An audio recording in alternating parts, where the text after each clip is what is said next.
Hello, this is United States presidential candidate by write-in vote only, Michael Finley, coming back to you with some real talk about some of my campaign platform points. Today I want to have a talk with you about the point on my platform that says that corporatism must end in America. Some of you might wonder, what the heck is corporatism? Well, it's when corporations and other of the rich and powerful in society control the government. It's also known as an oligarchy. We're supposed to be a democracy, specifically a republic, which is a representative form of democracy. Instead, and democracy, by the way, means government by the people. An oligarchy means a government by the few. And usually they're the wealthy few. So let's talk about that for a minute. Just in case you don't think I know what I'm talking about, you think I'm just some crazy conspiracy theorist, let's look at the fact that just a few weeks ago, two very renowned professors at the prestigious Princeton University released a report of a study they conducted in which they determined that the United States is no longer a democracy. It is now an oligarchy.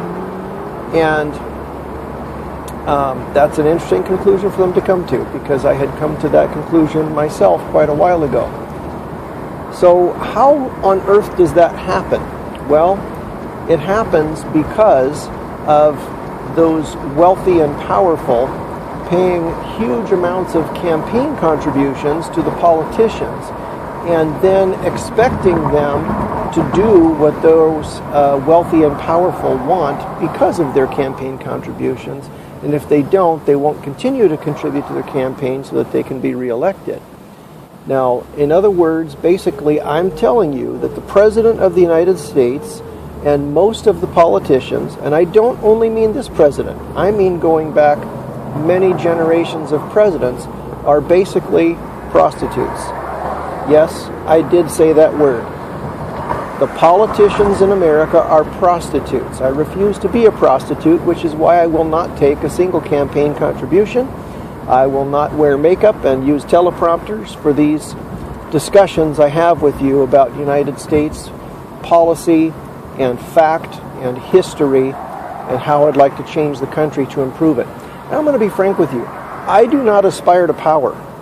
I don't really want to rule or be in charge, but I'm tired of those who should be fixing the country, those who are elected by the people, acting in conflict of interest with the people. Let me put it this way. If you go to an attorney and you hire an attorney, and then that attorney takes money from somebody else to do something different than what you want, that's considered an extreme breach of ethics, and it's called a conflict of interest. And yet that is what your politicians, our politicians, are doing. I actually hate to use the word our politicians because I'm extremely disappointed in them, and they are not representing the interests of the people. That's why it has to change. What's wrong with an oligarchy? Well, for one, it's unconstitutional. For two, it dramatically reduces freedom, as was concluded by the Princeton University study, that Americans are not free like they think they are, because they do not have a control or a say in what their government does. So, let's talk a little bit more about this. You're not sure you believe these Princeton University professors?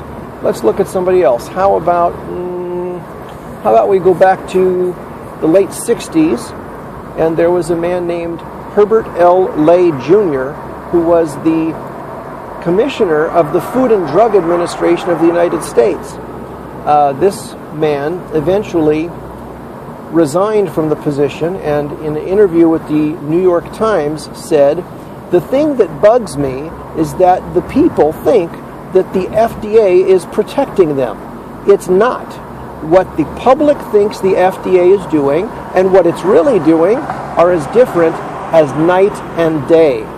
Is that a sobering thought for you from the Commissioner of the Food and Drug Administration?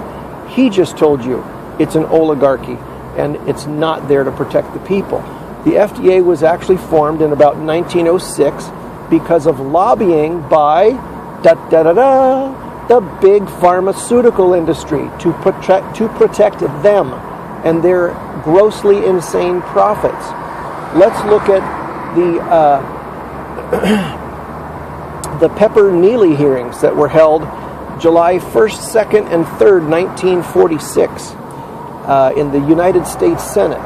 This was to determine whether or not cancer had actually been cured successfully and repeatedly and consistently by a medical doctor by the name of Max Gerson.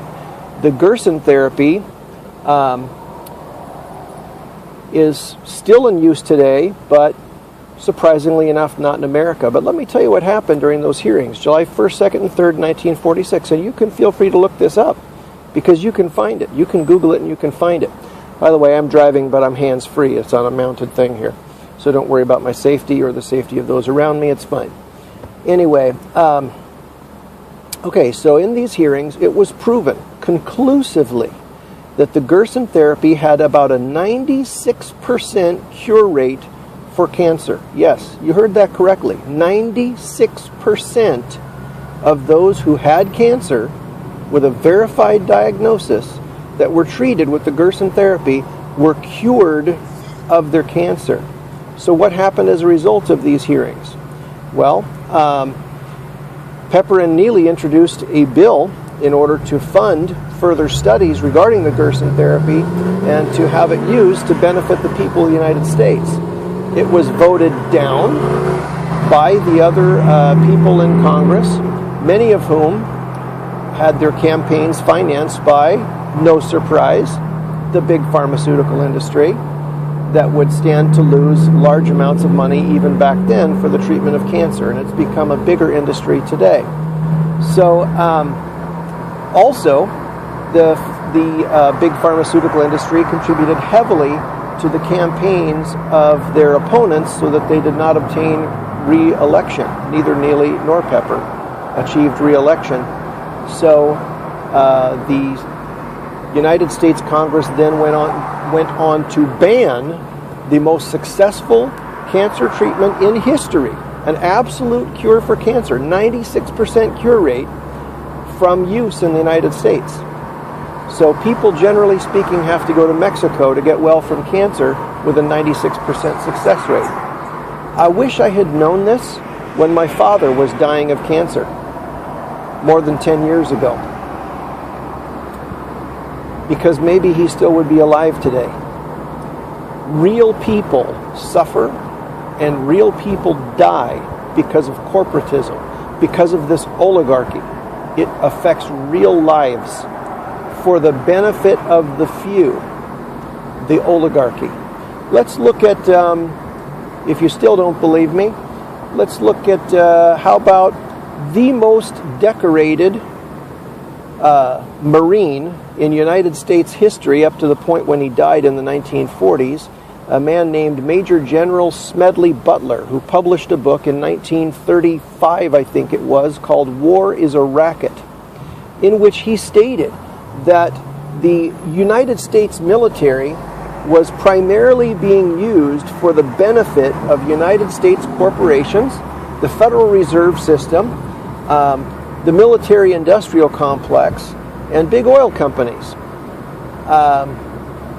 That is what an oligarchy does. That means that our men and women have been getting sent into battle to suffer and die for the benefit of the oligarchy, of that ruling class, the wealthy ruling class. It makes me sick. It truly makes me sick. In fact, Smedley Butler said that many of our wars in South America, the little incursions that we did in South America, many of which were not well known in the news, were done entirely for the benefit of those big companies. So that means not only did we risk and lose some American lives, it means we are also killing other human beings in their own countries just so that big American companies could make a lot of money off of resources in their land, force them to accept